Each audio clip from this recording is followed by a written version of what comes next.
CPAM, la seule radio ethnique d'expression française en Amérique du Nord, est à Montréal.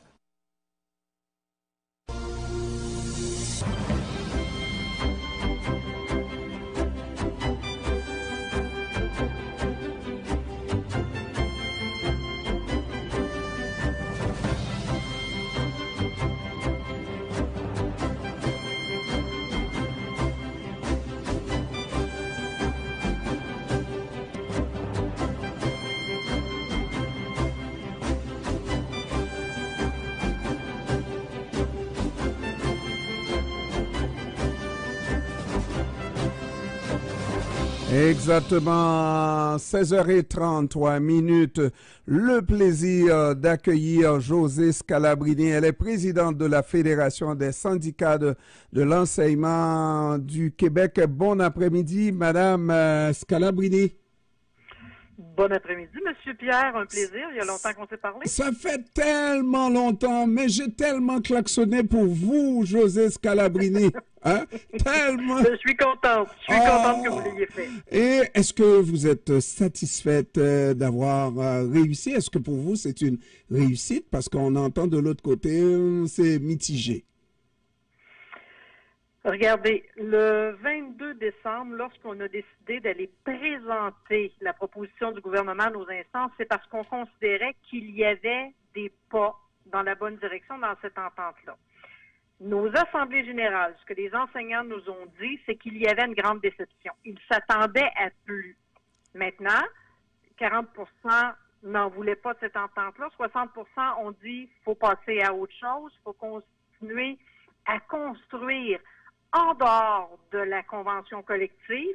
C'est ce qu'on a décidé de faire. Fait que maintenant, il faut se relever les manches, il faut avancer, il faut réussir à convaincre ce gouvernement-là qu'il reste beaucoup de choses à faire au niveau de l'école à 3 vitesses, de l'évaluation, tout le dossier d'évaluation qui, depuis des années, ne sert plus à l'apprentissage ou à la communication avec les parents, mais beaucoup plus à des statistiques, et toute la question de la différenciation pédagogique, où on nous demande d'enseigner à chaque élève en particulier quand on n'a pas les services et qui sont dans une classe intégrée, mais on va y travailler. Ouais, c'est beaucoup de choses à la fois, n'est-ce pas? Parce que ce qui reste en fait à faire, le chemin qui reste à parcourir, c'est beaucoup en même temps. C'est la préparation de la classe, l'organisation de la classe, c'est le travail quasi essentiel.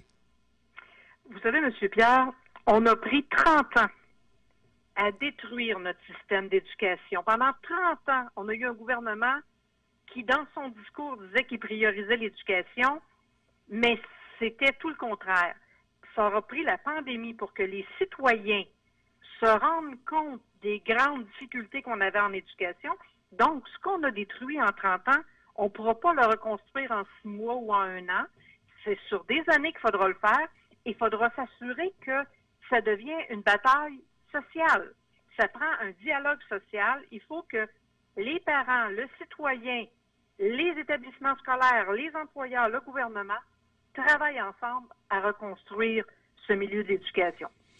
Maintenant, vraiment, il faut chacun de son côté fasse sa part, c'est vrai. Et là, maintenant, c'est une autre problématique qui est soulevée, mais qui a peut-être été connue de presque tout le monde. C'est comment faire lorsque vous avez des enseignants qui ont des difficultés d'adaptation ou n'importe quelle difficulté. On dit que ces enseignants-là ne sont pas renvoyables, révocables, parce que les commissions font très attention, ou en tout cas parce que il y a une convention collective qui empêche de résoudre un problème lorsqu'un professeur pose véritablement un problème pour le développement des enfants. Ça, M. Pierre, encore une fois, je suis pas d'accord avec la conclusion qu'on tire parce qu'on n'est pas capable de voir des enseignants concrètement congédiés.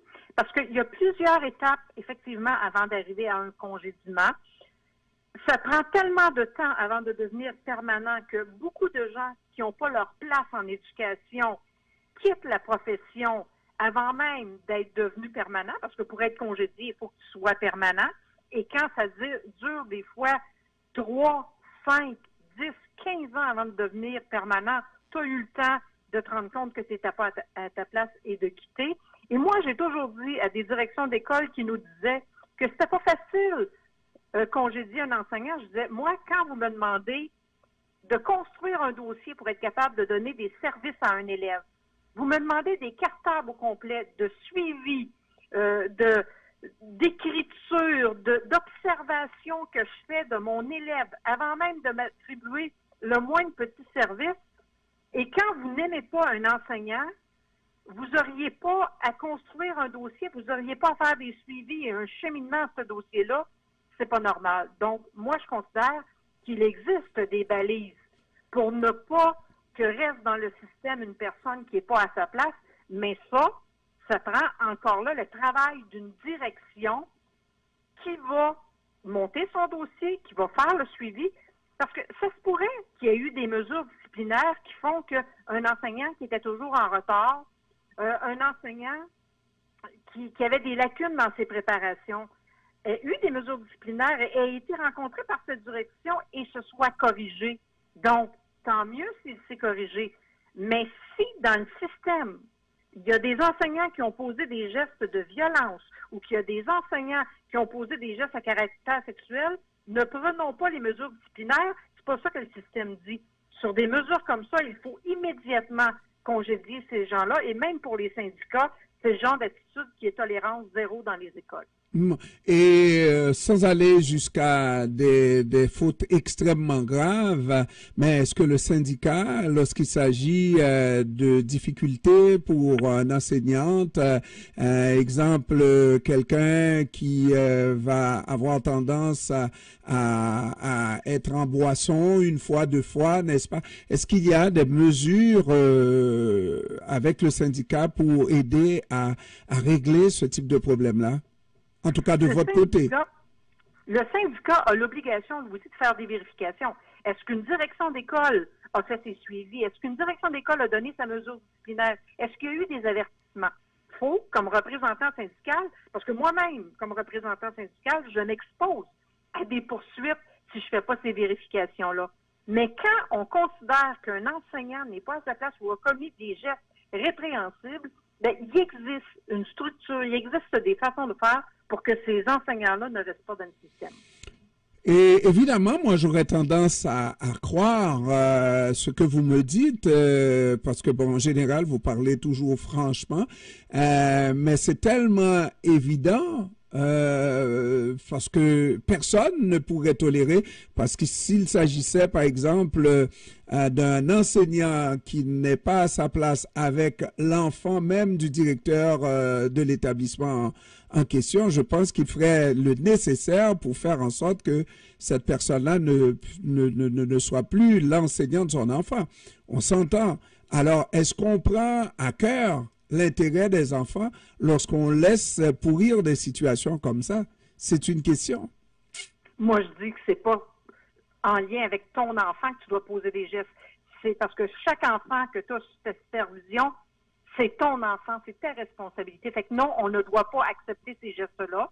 Il existe dans notre système un système de plainte si on pense qu'il y a une direction d'école qui ne réagit pas correctement ou si on a essayé de cacher des gestes qu'un enseignant ne devait pas poser, mais il faut que ce soit connu, ces mesures-là. Il faut que ce soit connu, tout le processus à utiliser pour ne pas endurer de telles situations dans nos écoles et que ça demeure tolérance zéro pour des gens qui ne sont pas à leur place en éducation. Ce qu'on laisse entendre, c'est que ça risque chaque fois qu'il y ait une tentative de renvoyer un enseignant qui n'est pas à sa place, mais qu'il y ait des poursuites de la part du syndicat et qu'il y ait des situations à n'en plus finir qui font traîner le congédiement et de sorte que on finit par laisser tomber et ce n'est pas une explication vraiment qui soit convaincante, non? Monsieur Pierre, moi je vais vous dire que une direction qui fait bien son travail oui, on peut rapidement faire qu'un enseignant ne soit plus dans le système. J'ai vu des enseignants qui, depuis 20 ans, avaient des directions qui laissaient tout passer, qui étaient encore là après 20 ans. Une nouvelle direction est arrivée dans une école et en 3 mois, c'était réglé. Et j'étais présidente de mon syndicat local et c'était correct ce qui s'était passé, je ne pouvais rien faire. Moi-même, j'ai vu des directions d'école qui n'étaient pas à leur place. Il y a d'excellentes directions d'école. La majorité des directions d'école sont excellentes. Mais j'ai eu affaire à des directions qui ne faisaient pas leur travail. Dans une année, j'ai monté des dossiers et ces directions d'école-là n'étaient plus dans les écoles. Donc, c'est exigeant. Ça demande du travail pour faire que quelqu'un qui n'est pas à sa place disparaisse. Mais je répète toujours, moi, qu'autant on nous demande d'être exigeant pour réclamer des services pour un élève en difficulté, ben moi, je demande à l'employeur d'être exigeant pour monter son dossier et nous démontrer qu'un enseignant n'est pas à sa place en éducation. Alors, vous l'avez fait, José Scalabrini, une direction d'école qui n'est pas à sa place. Vous avez fait l'effort et effectivement, vous avez obtenu satisfaction, mais c'est pas une satisfaction personnelle, mais c'est davantage pour le bien-être des enfants, n'est-ce pas? Pour le milieu de vie de ces élèves-là. C'est important, le milieu de vie de ces élèves-là, qui est l'école. D'où la question, à savoir, lorsqu'une direction d'école ne fait pas ce qu'il faut pour effacer, pour faire en sorte que l'enseignant qui n'est pas à sa place soit déplacé et pas déplacé pour aller dans une autre école. Ça, c'est le problème aussi, hein. On déplace l'enseignant qui va d'une commission scolaire à une autre commission. On n'est pas plus avancé parce que le problème change, on change seulement le mal de place. Je suis totalement d'accord avec vous. Tout comme quand on change les élèves d'école parce qu'on n'avait pas donné le service qu'il devait avoir, fait qu'on le déplace plutôt que régler le problème de violence ou régler le problème d'indiscipline. Un enseignant qui est changé de place pour cacher un comportement, si tel était le cas, ce serait inacceptable. Et ça, c'est important de régler le problème avant qu'il change d'établissement. Et ça, il n'y a pas à sortir de là. Et tout à l'heure, j'allais poser la question, est-ce que c'est parce qu'on s'en fout carrément de la situation lorsqu'on est à la place pour agir comme direction d'établissement qu'on ne fait rien? Est-ce que c'est parce qu'on s'en fout de la situation, parce que on ne se soucie pas du bien-être des enfants? La question... Non, ça je pense pas, M. Pierre. Moi, je pense vraiment que notre système d'éducation dans les dernières années a été débordé. Il y a eu des politiques qui n'étaient pas claires. Il y a eu des façons de faire qui avaient été mal expliquées. Il y a eu des situations où... À ce point-là, José Scalabrini, moi-même, directeur d'école, il y a un enseignant qui n'est pas à sa place. J'aurais besoin qu'on me donne une structure, pour comprendre que cet enseignant-là n'est pas à sa place et qu'il faut que je l'enlève de là? Moi, je pense que nos directions d'école doivent toujours être accompagnées par leurs ressources humaines et oui, savoir bien faire les choses. Ça se fait, on peut le faire, mais ça prend de la volonté à tous les niveaux et ça prend les ressources à tous les niveaux pour bien faire connaître toutes ces mesures-là. Et comme parent, je devrais aussi avoir la possibilité qu'on m'explique ce qui existe pour dénoncer des éléments qui ne sont pas acceptables dans nos écoles, parce qu'il y a des façons de faire, mais toute la bureaucratie est devenue tellement lourde souvent que ce n'est pas facile pour des parents, c'est pas facile pour des enseignants et c'est pas facile pour des directions de se retrouver dans toute la bureaucratie qui existe présentement. Ce n'est plus simple, le système de l'éducation de nos jours. Est-ce que, José Scalabrini, lorsqu'on parle de bureaucratie, vous ne vous incluez pas là-dedans aussi? Le syndicat qui a ses exigences, on ne fait pas la chose du jour au lendemain comme ça. Il faut passer par une contestation syndicale, etc., avant d'en arriver à finalement renvoyer un enseignant qui n'est pas à sa place. Moi, je vais vous dire qu'à travers les années, il y a une bureaucratie qui s'est accentuée avec la panoplie des éléments que tu as dans une loi de l'instruction publique, dans les politiques qui existent, dans les mesures qui existent pour en finir avec la convention collective. Oui, c'est compliqué, mais j'ai toujours été une femme de solutions et j'ai toujours dit, on ne doit pas s'appuyer que sur les problèmes, on doit être à la recherche de solutions et ça, c'est tout le monde, en se parlant ensemble, qu'on peut trouver des solutions pour toujours améliorer notre système d'éducation.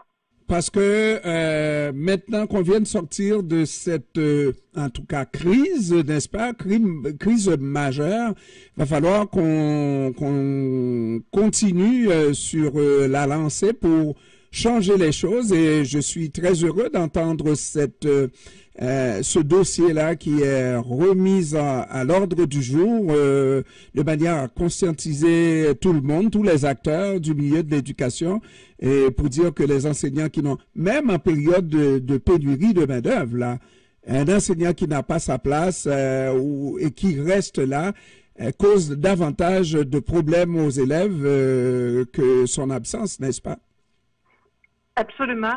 Et des enseignants en détresse parce qu'ils n'ont pas les services quand ils demandent le service à leurs élèves et qui, à un moment donné, perdent le contrôle, c'est inacceptable. Mais en quelque part, quand on est humain, on peut comprendre certaines situations, des fois, quand beaucoup de gens demandent de l'aide, même pour des enseignants, et que cette aide-là ne vient pas. Il y a un débat de société à avoir par rapport à notre système d'éducation. Il y a un dialogue social qui doit s'établir. Mais je le répète, j'ai toujours voulu faire du syndicalisme autrement. Je crois au dialogue social, je crois en la recherche de solutions et je vais continuer à travailler dans ce sens-là. José Scalabrini, peut-être qu'il faut faire autre chose. Peut-être qu'il faut aller à un autre endroit, à l'endroit où on prend les décisions, parce que vous connaissez le milieu de l'éducation comme ça se peut pas. Peut-être. Hein? Peut-être qu'il faut envisager d'aller ailleurs, hein? Mais toujours dans le milieu de l'éducation, mais là où il y a le pouvoir. J'ai le goût de vous dire que je pense que je fais un bon travail là où je suis, des commentaires que je reçois, et jusqu'à ma retraite, je vais continuer à défendre le milieu de l'éducation, mais la politique, il y a tellement des gens qui aiment ça qu'on va les laisser faire de la politique. Vous savez pourquoi je ne voudrais pas vous voir en politique? Vous arrêteriez de me parler comme ça, là. Surtout au pouvoir, José Scalabrini. Non, vous restez comme syndicaliste. Comme ça, j'aurai l'occasion de vous parler plus souvent. Comme c'est agréable, je vais continuer à faire ça sans problème. Merci, José Scalabrini. José Scalabrini, qui est présidente de la Fédération des syndicats de l'enseignement du Québec. Je vous remercie d'avoir pris du temps encore une fois pour nous cet après-midi. Bonne fin de journée à vous. À vous aussi. Au revoir.